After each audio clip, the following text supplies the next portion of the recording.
Você está numa conversa com uma pessoa e de repente, depois de dizer um monte de coisa, no final da frase, essa pessoa disse assim, ou não. Hã? Como assim? Você disse todo um amontoado de coisas e no final você negou tudo que você disse? E a pessoa deve ficar meio sem jeito, porque no fundo isso virou um hábito terrível, influenciado e principalmente por uma galerinha daqui.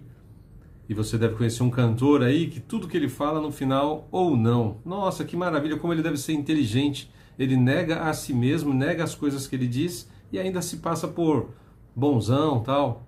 Que coisa terrível. Esse tipo de pensamento chama-se relativismo. Existem algumas facetas desse relativismo. Um deles é, de repente, um assunto está caminhando para um lado, a pessoa não tem argumento, ela começa a citar outra coisa. Se ela está falando do campeonato de futebol desse ano e não agradou para ela, ela começa a falar que você não ganhou o campeonato do ano, sei lá o quê. De repente você está falando de um assunto X, ela não tem o que dizer e ela cai de paraquedas. Teve um caso de um bandido que fez um tumulto num supermercado, um cara com a ficha suja, a beça, assim. Em algum momento, os seguranças o acompanham para que ele saia e já saindo ele resolve surtar. Os caras têm que ter uma ação ali e aí a ficha suja do cara desaparece. Ele vira vítima da sociedade. O bandido virou vítima da sociedade. Isso é relativismo. A pessoa ela defende uma ideia e quando ela sabe que aquilo aconteceu com um parente, com um amigo, com uma coisa, ela já muda, ela começa a pensar ao contrário. Isso é relativismo. Por fim, esse pensamento ajuda as pessoas a não terem uma opinião certa pelas coisas. O relativismo trabalha pela negatividade daquilo que está acontecendo. Então, quando você vai ver, eles estão falando de um não lugar.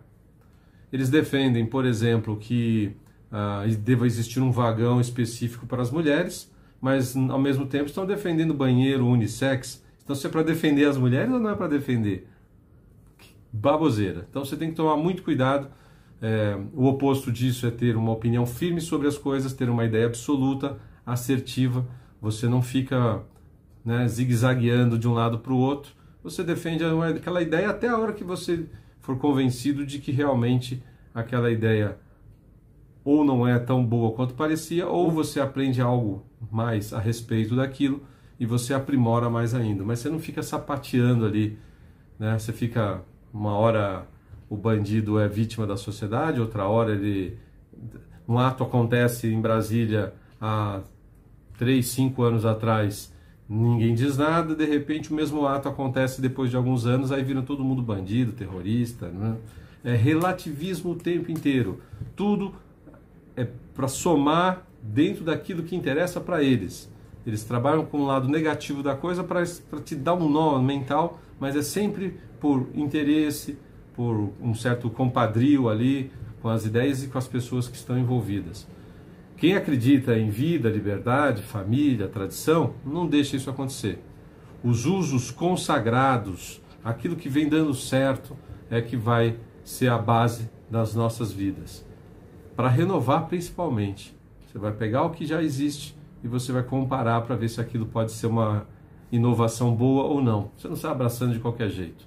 Cuidado com esses falsos intelectuais que ontem disseram uma coisa, hoje negam o que disseram ontem e amanhã estão negando o que disseram hoje. É como se a história não valesse para eles até o momento que interessa.